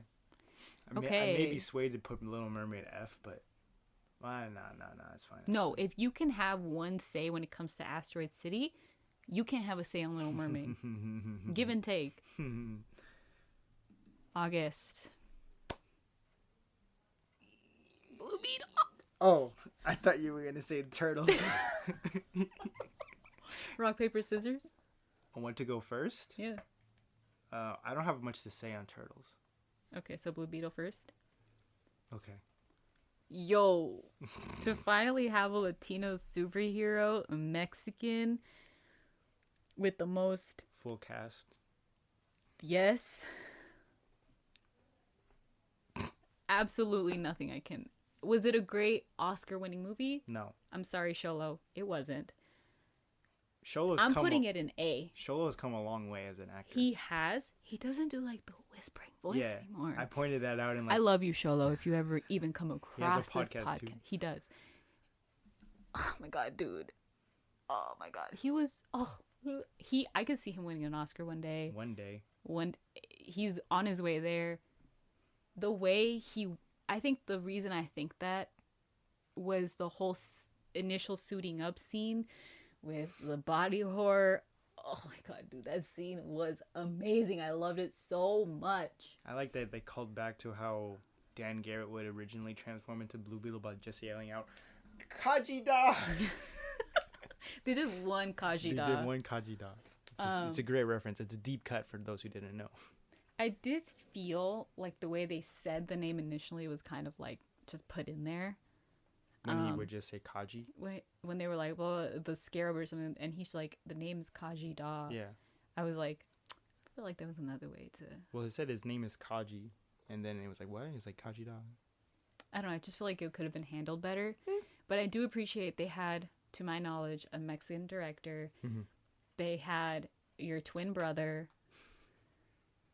And it was just now I get comments all the time. You look like a guy from Blue Beetle. It's no longer Cobra Kai. It's not. Blue Beetle. It used to be niche because not a lot of people watch Cobra Kai. And now they would be like, oh, you look like the guy from Cobra Kai. Now it's Blue Beetle. That's all I'm getting now. Yeah, but I think my most favorite recognition is my cousin-in-law, who just, these guys never talked, never knew each other. First time I never met that person. And all he does is go up to him and be like, what did he say? He was like, do you get it a lot? Yeah, do you get it a lot that you look like the guy from Blue Beetle? Yeah. Or Cobra Kai or whatever? I was like, yeah. I'm at the point now where people go, you look like... Yeah, I know what you're going to say. It's like, oh, you know what I'm going to say? I was like, yeah. Do you get it a lot? Yeah. You dressed up as him for Halloween. I did. You did a scene as him. Yep. Thank you for that. Yep. It was for a project. Yep. But yeah, I just think that he's on his way there. It's not, I would say, superior just because of what it means for people who are Latinos to, because you can argue that in the Black Panther they had it already, but he wasn't the center. In this one, he was the center focus. Oh, you're talking about Tenoch Huerta? Yeah. Yeah. I think it's Tenoch. I don't know. I don't know. I'm bad when it comes to Nahuatl. But I'd put it in S sheerly for what it means to me as someone who's Mexican and is a first gen just like him. And I think... I'm 1.5. Yes. But I think that to me it just means a lot. And I would put it in S tier for that sheer reason. If it's just based off the movie, I'd probably put it in B. Above Shazam. I could go for Blue Beetle. Could go for A. Meet in the middle. Cause like it was an enjoyable movie, but I'm a DC fan and I enjoy all the DC movies and this one. Yeah. And whatever. And this one was like, and Blue Beetle has like slowly become. I've always liked Blue Beetle. I was first introduced to him. I have his pop figures. I'm a huge fan now. I was first introduced to him in Batman Brave and the Bold, and then you were first introduced to him in Young Justice. and then I didn't like him initially, but you know he grew on me. Yeah, but and you read through Graduation Day, all because of that. Can I get it back? No, I haven't finished. Which they based it off of Graduation Day, pretty much. Yeah, the script was like loose. It took elements from Graduation Day essentially. Yeah, the soundtrack, amazing. Yeah. Not the soundtrack. Yeah, the soundtrack. The score. The score. It was great. Yeah. And then the soundtrack was the songs they added after. So many references. Like I watched this movie twice, technically 3 times because I need to watch it for my project, which I chose not only because my fiance literally looks like him. I don't see it. You do, and you hate it. No, he doesn't. I really hope I meet him one day. Ugh, I'd give him the biggest, fattest hug, dude. But yeah, we took my parents a second time. And even out of the movie, someone literally said, like, wait a second. Yeah. But my parents loved it. They understood references. And to go into a movie being able to understand so many references. I didn't. And feeling at home. This movie feels like home to me. Like his house, I literally have the Virgin Mary right next to the door. Like it felt like home and I loved it. And it's like a warm blanket you can cuddle up with. That's what would I rewatch it again? If that's what superior means, then yes, I would put it in S tier. But if you want to meet in the middle and say A, fine. I think arguably it should go in A. Like you're wrong, but okay. Objectively speaking, I can see the argument for S, but from what we have in S already, I say A is a lot more solid. It can go high A, like first place A. We'll do high A. Okay. That's an F. The last voyage of the Last voyage of the Demeter. D, come on, it was an enjoyable watch. Come on, it's an F. It had some moments. It had some decent moments. It's an F. It wasn't like a flop. I didn't hate it. It was a flop. No one went to go see that movie. Well, no one went to go see it, but that shouldn't affect why we rank it. Like it was a decent watch. I think it's because of my love of the sea is why I liked it. I will say I like the idea of it being a vampire, so that's where I can meet you. Period. It was scary too. For you. I say D. Low D. Low D. Fine. I don't think it deserves. F is like gotta be a movie that like you just absolutely hate. You like watch that and you're like, what the fuck did I just watch? I have a special one for that one. We'll get to it eventually. Gran Turismo. What about Turtles? Okay, Turtles. Turtles. Well, here, how about we do Gran Turismo? I didn't know Turtles. But then you can go on a tangent with TMNT. I said I didn't have a lot to say with Turtles, but I'm passionate about it anyways. Okay. Toidles. The Toidles. A. It's a turtle. This is a turtle. It's A tier. Come on. It's a nice feel good family movie. I'd say high B. It was a nice feel good family movie. Granted, I did fall asleep, so I probably missed some things. Yeah, you did fall asleep. I'm just gonna put it that you were tired, okay? Not that you didn't like the movie, but I probably was tired. And like I never fall asleep during the movie. It was great characterization of all the turtles, and they were actually teenagers for once in the part of their name, Teenage Mutant Ninja Turtles. Oh, they're not freaking Ronin from the comic book where they're like practically Ronin. Adults. Well, yeah, they are. Well, one is. But you know what I mean. I say A. High B. Low A. I'll give you low A. Mid A. Okay, mid A. Should we put it in between Black Perry and Scream? Yeah. It's because, like, I was worried that it was going to get compared to Spider-Verse too much because it was a similar animation style. But, like, honey. It was similar. It, like, it was like a comic book drawing style. Yeah. So it was similar. It was, like, hand-drawn. It was a similar style. But I think it was kind of overshadowed so that, like, people didn't really talk about it too much. You know what? I say high A. I'm switching to high A because of what you told me when it came to the voice acting, which is having all the kids together. All the kids together. Yeah. So, fine. Like, high A. Most of the some of, like, the scenes where they went off on, like, better tangents than Blue and stuff. Beetle? No. Okay. is because like they would just like riff off of each other, and like Seth Rogen and the other directors were like, you should just do that, just keep doing that, and we'll put it in the movie. Yeah. And, So okay, I can appreciate that. So I'll Bleh. put second. Well, Blue and Beetle. Ice Cube was in it. I didn't take you 6 for in the morning, police at my door. That was so random, if I'm being honest. It's a reference to Ice Cube. I know, but it was just He's like in a giant cube of ice. That's a 22 Jump Street reference, which I've never seen in its entirety. Gran Turismo. Gran Turismo. Oi, bruv. Oi, bruv. B or C. It's a coin flip at that point. Because it was enjoyable. Low B. I could. It was a feel-good movie. Yeah, it was. Yeah, it was a decent watch. They didn't the premise was like an actual premise that happened in real life. Did they focus on the game? Not really. They actually cut some scenes that were in the trailer that like kind of focused on the game. I was a little mad. There was a scene I noticed was like, we never saw that scene in this. I just can't remember what it was. It was him arguing on the mic with his friends, like, I would take right, him any that one. day. That wasn't in the movie. I was waiting for that. I was like watching. He's like, he's gonna say it. He didn't. He didn't. That's it. Disappointed for the movie. Yeah. Okay. Okay, we got all that. So September, we have Dumb Money and A Haunting in Venice. Dumb Money, I say, is on the same tier as Blackberry. I'd agree. I'd There's say it's similar after vibes. Blackberry. I agree. Okay. I think that's just because of our love for Glenn Howerton. That, but also because I feel like Dumb Money was just...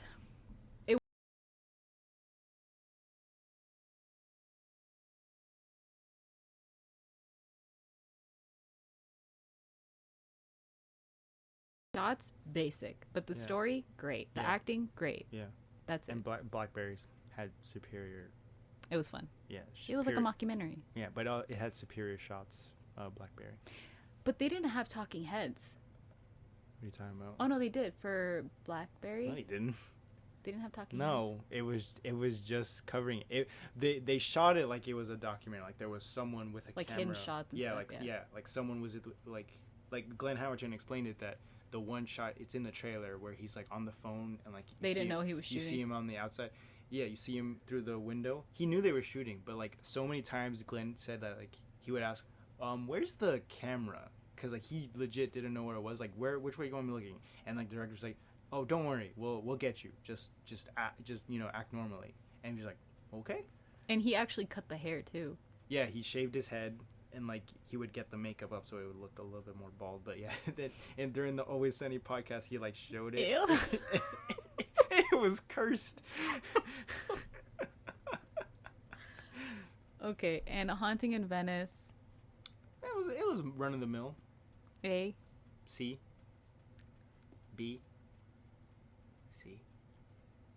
High B. Fine. Mid B. So mid B would be in between Haunted Mansion and Shazam. Yes. Okay.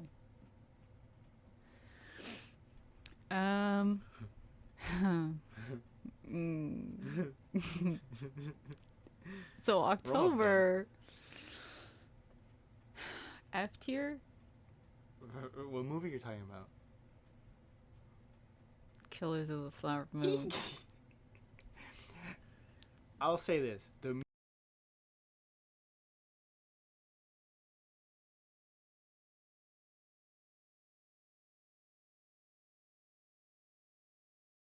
What are you doing at this point? Remind me. I don't know. It was just like, at a certain point, you're like, this movie's got to end, right? Yeah. And it just kept going. It would have ended sooner if they took out the part where they were spanking Leo DiCaprio. Yeah. At the end of that movie, you're like, this movie's got to end. Like, come on. We got to. Please. We got to.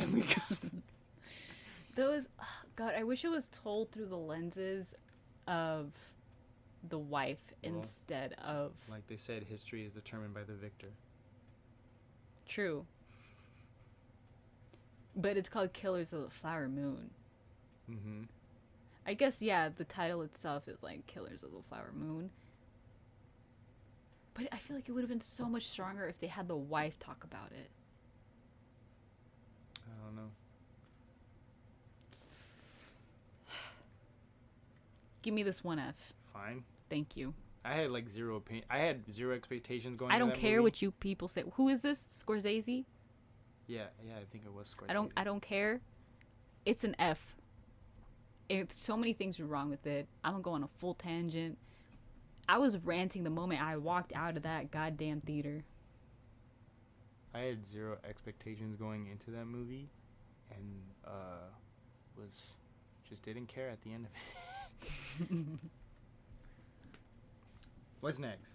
FNAF. FNAF. Horror. S tier. It's not S tier. I would watch it again, going by your logic. I would watch it again, yeah. But that was your logic. It's not S tier. A. A. Yeah. Low A? Yeah. I think it was better than Guardians. You think everything's better than Guardians, so you can... Because, like, it was... that was Mid-A. That was another, like, community movie. Like, we went in day one, so we went in with the people who clearly love Five Nights at Freddy's. I don't love Five Nights at Freddy in the slightest. I just appreciate the memes that's coming out. Like, I was interested when the first game came out. After that, I was downhill. I was checked out. But... You know, when it was coming out, I was like, okay, I'll do a little lore dive. And I'm like, this is confusing. It was. They had game theory. They had game theory in there. People loved that. No Markiplier, though. I know. Shame. Wasn't it scheduling issues? Yeah. Well, what is it? Oh, no. In the movie, he's like, that's just a theory, though. And people were like... That's just the theory. You, like, missed it. You're like, who's that?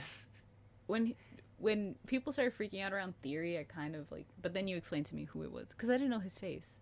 But I liked, that was like, it wasn't as big as Barbie and Oppenheimer, but it was a cute little niche that developed around that movie. Yeah. And I think it's...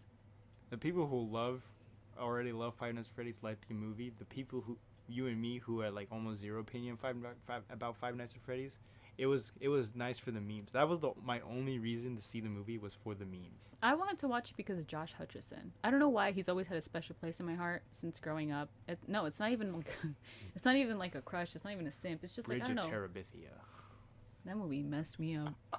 But I don't know. I just wanted to support him, but also like FNAF always seemed interesting to me. I wanted to see the Springtrap so bad. They didn't do it how I would have done it myself. I could get why though. Well, it's the first iteration of Springtrap. He only gets worse and worse looking. No, but the death scene. You know, the audio. I think it's from a mini game where you could hear him screaming. I don't even know if that's in the game. I didn't play the game, so. I didn't either. And also because, like, you know, a legend was in that movie too. Oh, Matthew Lillard? Yeah. Yeah. Oh my god. Okay, so that was it for I think October. September.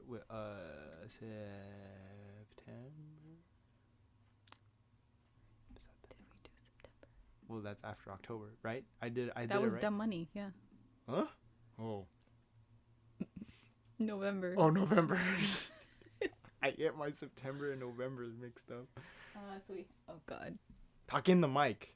We have Dream Scenario, Saltburn, and Priscilla, which I think are all straight bangers. All deserve to be an A. Bangers after. Well, actually, no. banger Saltburn deserves to be an S. I'm not arguing. I'm not taking no for an answer. Saltburn is an S. I don't care. Oh my god. Saltburn Okay. is an S. Okay, Shirley, let's go. Hold on. Let's go over the other two first, then we'll have the argument. So I already put it in an S, but we'll move it.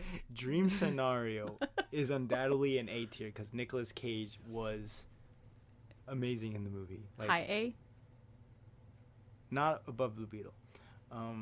above TMNT. Yes. Fine. And it was a fun watch and like just like a weird movie too. It got dark out of a sudden. It did too. get dark, but also like there was one scene in the movie where you started laughing and it made me laugh because you were laughing. I was trying to stop and you were laughing because I was laughing, and there were people in the movie that were laughing because we were laughing. We were laughing for too long. Like the scene was over and we were still laughing. For spoilers, it was the move. It was the scene. It was the scene where he was with that girl in her apartment. That's all I'm gonna say. They were trying to reenact her dream, which was a saucy dream. Yeah, that's all I'm gonna say. Let me clarify. It shouldn't have been as funny as how hard we laughed. It was still funny though. I'm like trying hard not to laugh. I was covering my mouth in the movie trying to stop laughing, but you kept laughing. Let me explain my mindset. It was not that funny of a scene. I'm not someone to laugh at like, oh, it's just spoiler. But it's Nicolas Cage. I'm just gonna do spoiler. It's Nicolas Cage. He's gonna be funny without intentionally being. I'm just funny. gonna spoil the scene because I feel like it needs context. It was not that funny of a scene. I'm not one to laugh at like fart humor, or what do they call it? It's like a certain name.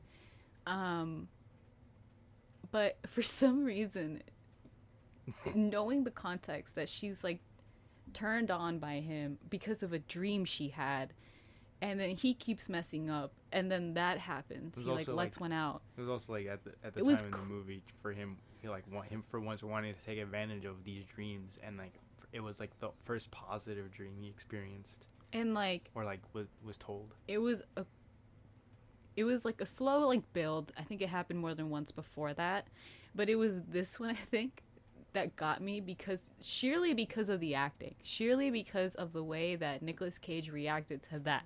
Also, it was his face alone that got me. Also, how her reaction's like, did you just? It was his face. I don't know why it got to me, and it didn't help for some reason that you kept laughing. Because you were laughing. So it was a vicious cycle, and that was the thing. Was it the gas that made me laugh? No, it was just Nicolas Cage's portrayal of someone who's a big adult nerd. He has a wife, but like probably is kind of lacking in that realm of his life. And like, I don't know, it was just a killer scene. Only because of the acting, not because of the sounds or all of that. Just context and acting that killed it for me. He's just a legend. What can we say? Yeah. Moving on, Priscilla. Yes.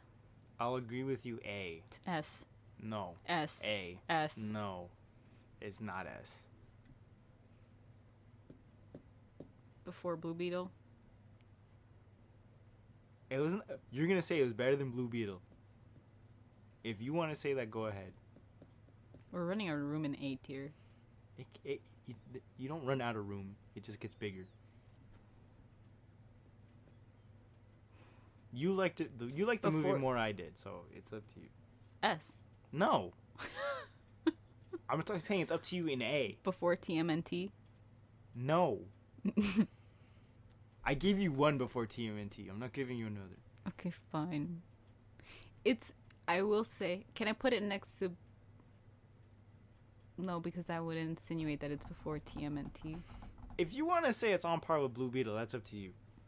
I'm putting it after TMNT for your sake, but it's on par for Blue Beetle for me.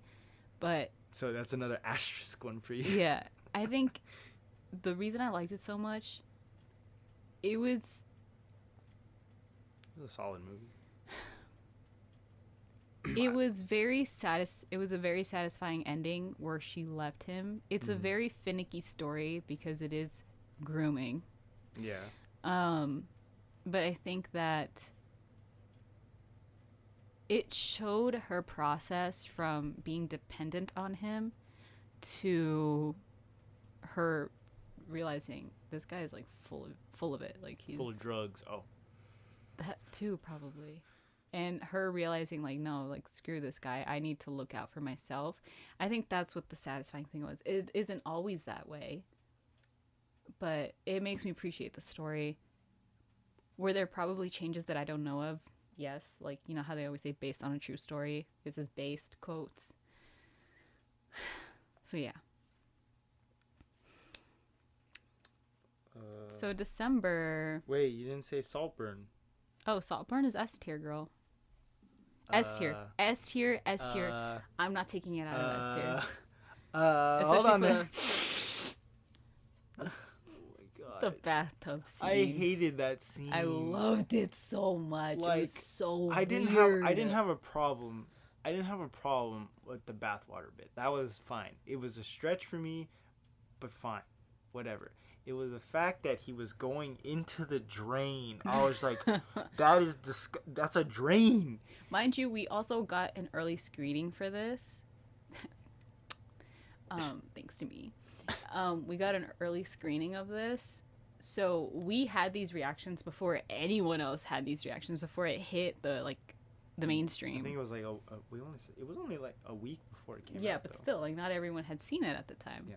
So it was funny to then see the wave of people being the bathtub scene, and then not only that, the grave scene. Oh my god. It was an I amazing... read somewhere that was just that he just went for it, the actor. Like, he told the director, "I'm just gonna go. Can you move some people off set, and I'm just gonna go for something." Great. That's great. A movie that belongs in... Just for the... Not only that, it's a woman director, so she understood the eyes of women. That shot with... It was... I forget if it was Jacob Elordi. I think it was the other actor. But the back shot... It was the other one. I always forget his name. Oh my god, dude. Oh my god. It was He's so Irish. good. Barry Cogan. Him. The shot from the back, the close-ups, the way she shot Jacob Elordi, it was... I could see why this movie probably didn't hit for a lot of people, but Saltburn was a gorgeously made movie with the eyes of a woman in mind. It was weird. Yeah. It was bizarre, and I loved it so much. S tier. You can't. It's not S tier. I'm not gonna. S tier. I cannot S. agree with S tier. S. I agree. It was a S. good movie. And I all let that. you have Oppenheimer. Objectively, that should go in S. Objectively, Saltburn No. should go in S.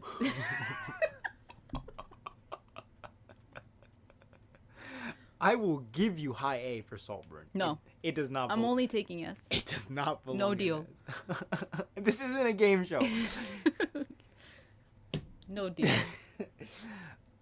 I didn't like it that much to put it in S. That's your opinion. You're wrong. It belongs in S.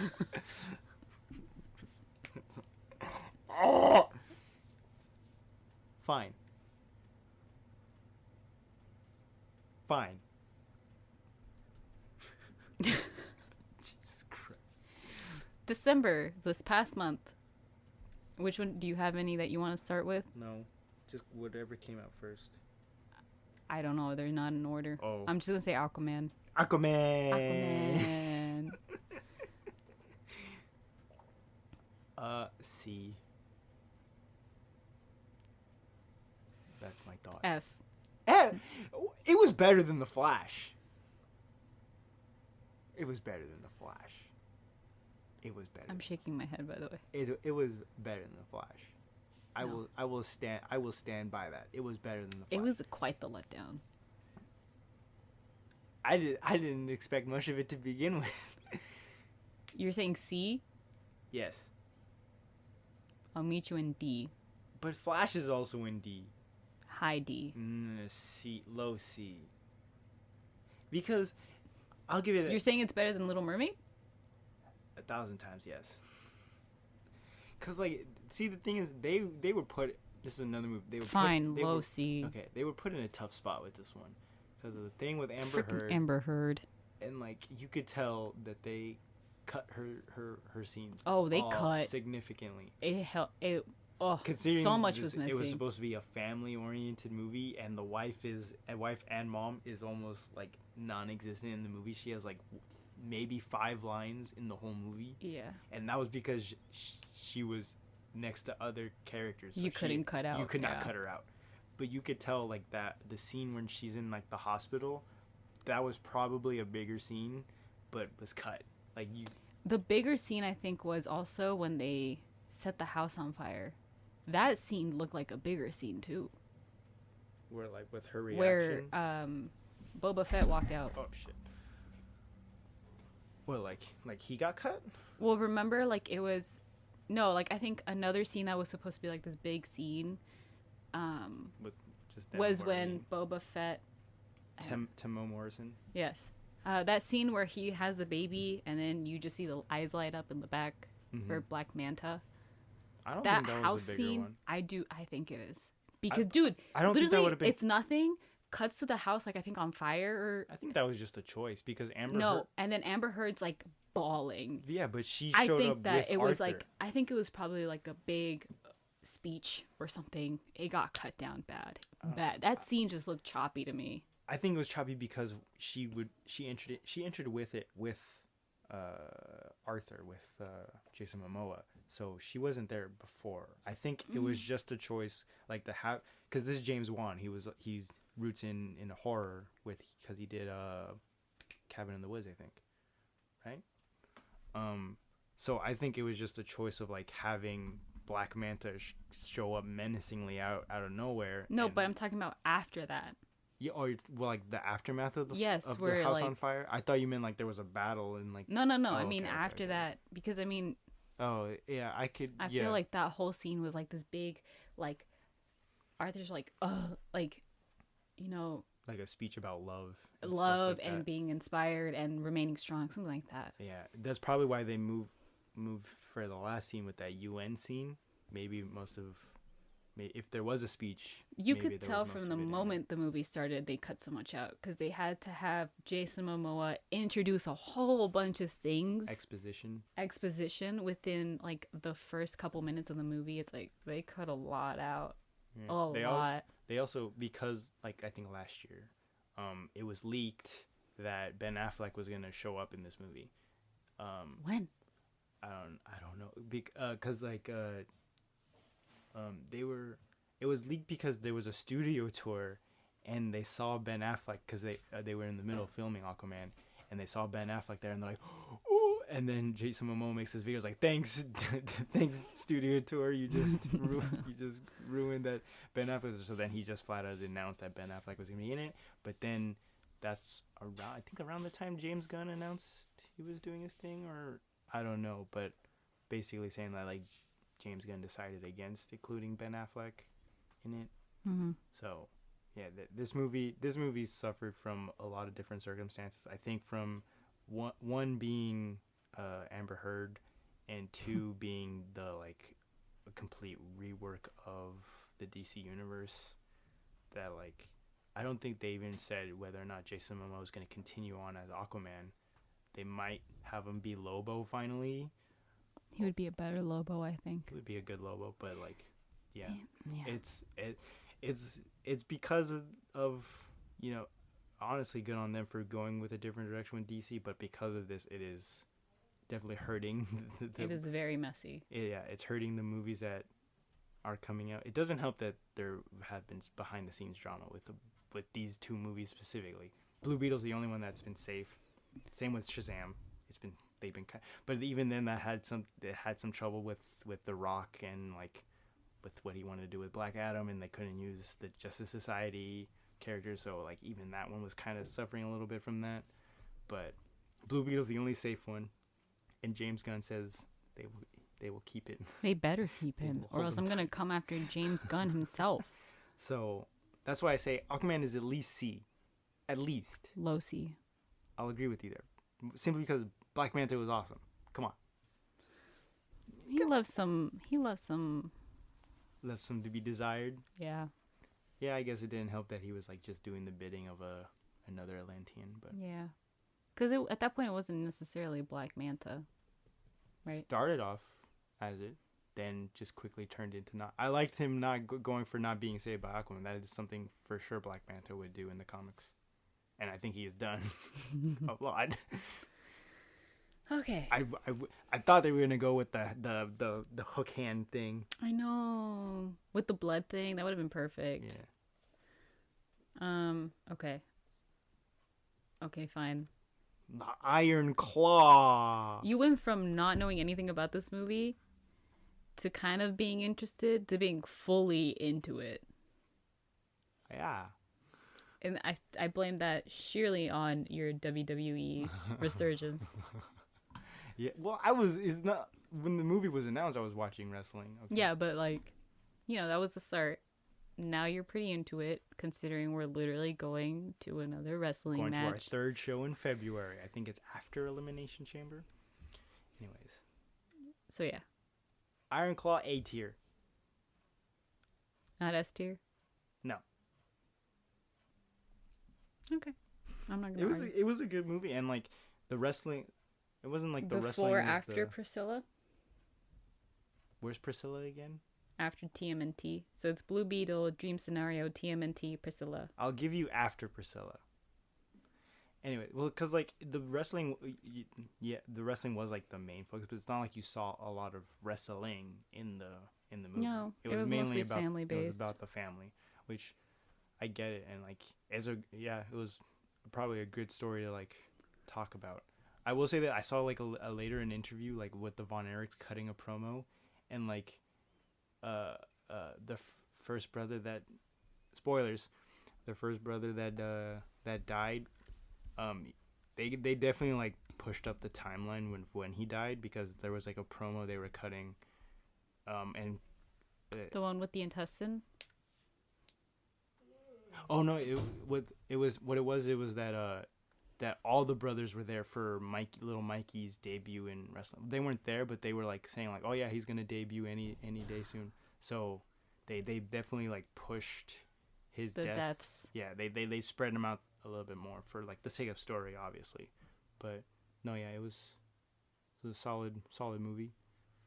I think great performance by everyone, especially Jeremy Allen White is the face you're making. So I'm pointing it out for you audio listeners.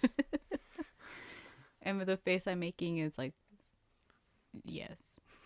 I think as someone who started saying that WWE, I was the one who would always tell you, it's fake, right? And It's you would not roll fake. your eyes. Hold on. I think this movie kind of made me appreciate that because it's not just like fake. It is fake, but It's not fake. Fake is the wrong word to it's use. scripted. It's choreography. It's scripted. Choreography is a form of scripting. Well, yeah, it's pre-planned, okay? But Scripted. But you can't say that they don't get hurt. I'm not saying that. Yeah. What I'm saying But that's is what the fake implies, kind of, is that like they're not I getting could hurt. I could see that. Yeah. That's why I like try to say it's choreographed, it's predetermined. It's not fake though. Scripted. Fine. Scripted, choreographed, regardless.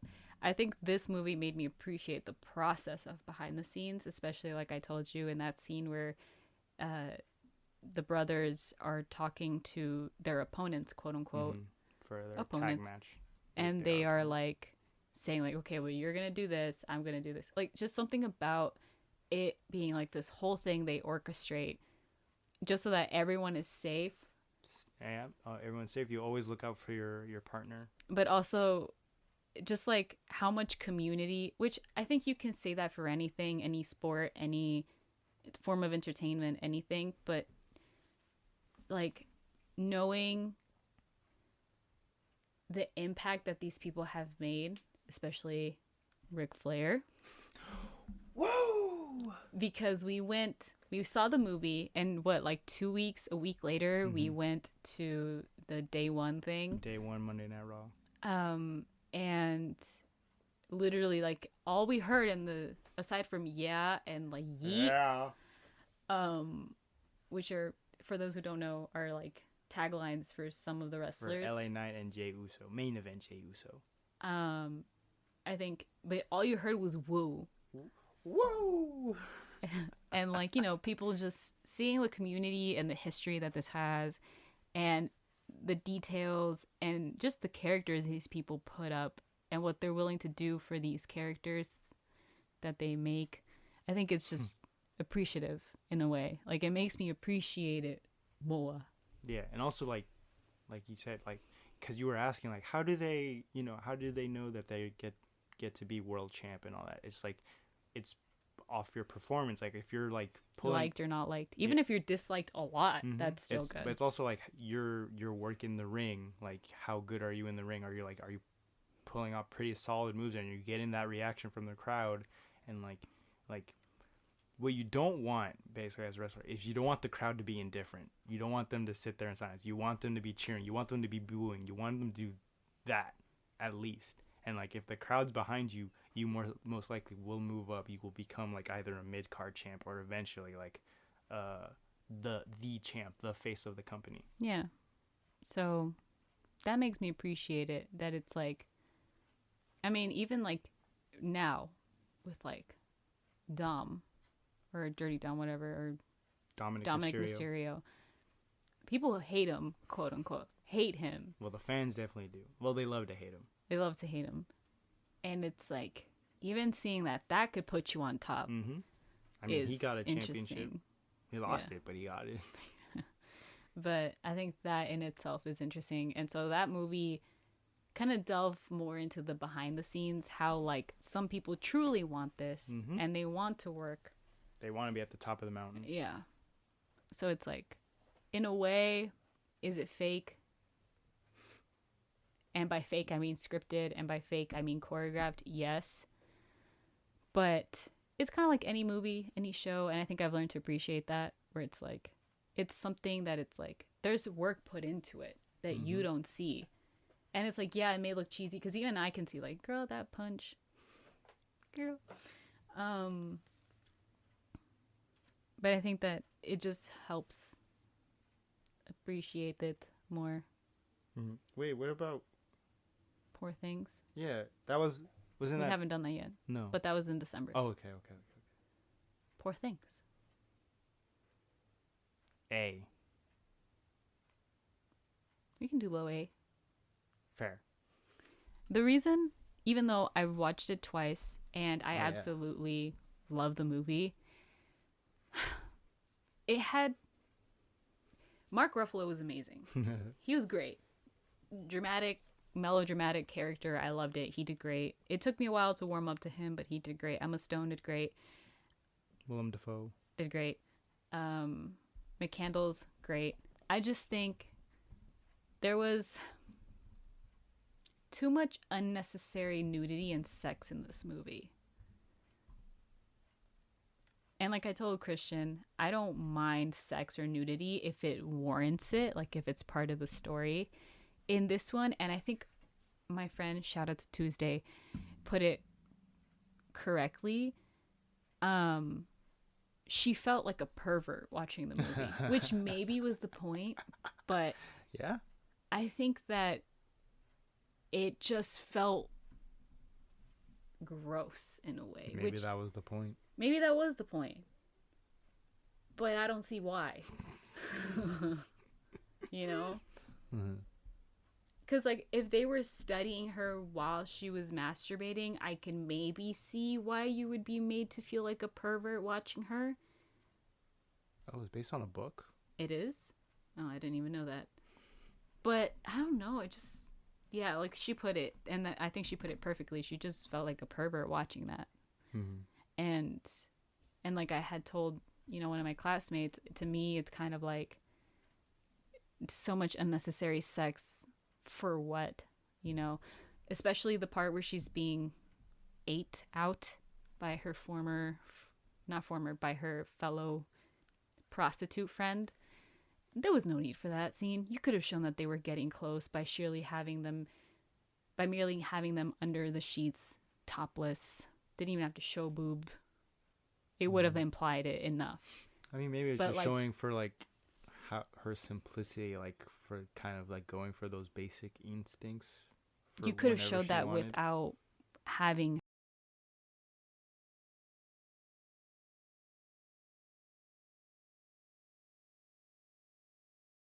that. It goes to show that it's like, why do you have to show that? There's no point in you showing that. I just didn't see the point in it being shown. You could have easily shown that she doesn't care where she gets the sex from as long as she gets it. I don't know. Is that it? That's it.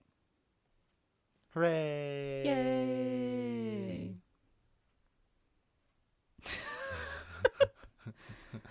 as you can see, we watched a lot of movies, and we've already watched one for this year, Defiance. Self-Reliance. Anything you want to recap? Anything you Well, want to? let's go over Final time. what S and A was. Let's go over what S was.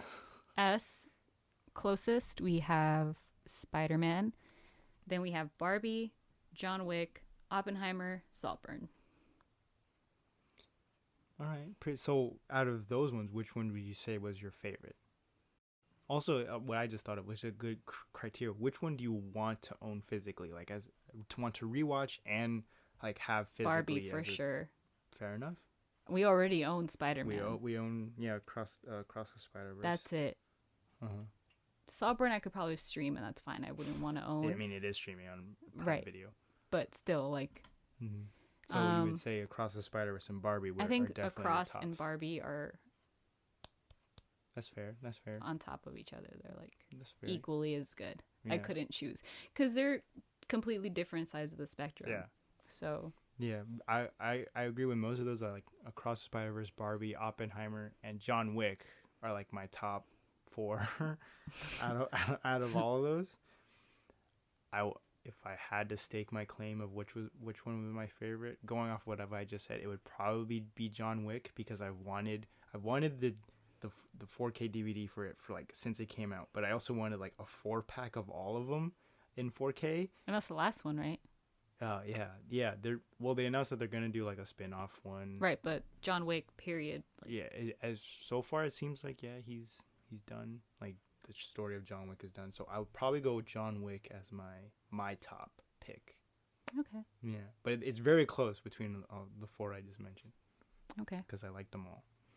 And then, what was our last ones? What was we'll last do DF. Place? Fair. What was F? Hold on. So we'll start with D, and then. So D, we have The Little Mermaid. I think at this point on the screen we'll have the tier list. Yeah, we have on the screen. Little Mermaid. We have Fool's Paradise, The Flash, and The Voyage of the Demeter. Last Voyage of the Demeter. F, we just have Killers of the Flower. Killers of the Flower Moon, which I'm not budging. I'm not budging. I'm not arguing. Okay. Out of those, which one was like a letdown? Like because I wasn't expecting much for Killers of the Flower Moon to begin with. I think you were expecting more. It looked more interesting, and then when, I guess, I don't know if it was before or after the movie, I saw that it was a Scorsese I think during the film. movie you saw, I like pointed out it's a Scorsese film. I was like, oh, had I known, I probably would have gone in with like another perspective. That was a letdown, I think, but that's an F, so it's kind of granted. As far as D goes, Fool's Paradise was pretty much. I'm sorry, Charlie Day. I love you, Charlie Day, but Fool's Paradise, I expected it to be funnier, but you didn't like Latte Pronto. It was also Ray Liotta's last movie before he passed. You know what? No, I take that back. Little Mermaid. See, I didn't have any expectation with Little Mermaid, so I don't know. What else was in D? The Last Voyage was a letdown, but it's Little Mermaid, Fool's Paradise, The Flash, The Last Voyage. So you know what? No, I take that all back. The Last Voyage of the Demeter was a major letdown. I think out of all of those, I wasn't really let down because most of those I didn't have an opinion going in. Not even Fool's Paradise? One of your favorite actors? Okay, I had a little bit of high expectations going in, but it's not like I walked out hating the movie, you know. Which, you know what, I feel bad saying Fool's Paradise is in D because it's a passion project of his. Yeah, he's been working like 10 years to make that movie. Like he wrote it, directed it. But you know, I will appreciate the fact that he probably made it no matter what, and that I can give him props for. Yeah. So, I guess Little Mermaid. Maybe because I expected because of like the controversy that it was starting. It's like, is that a black mermaid? Yeah. I think because of And that, I was like, yo, this movie better be good with to like show all these like racists what for, and then it was like this was just a boring movie. I mean, I feel like with Disney, usually their princess movies are just par. Like, they're just okay. Yeah, yeah. 2023, man. Now on to 2024.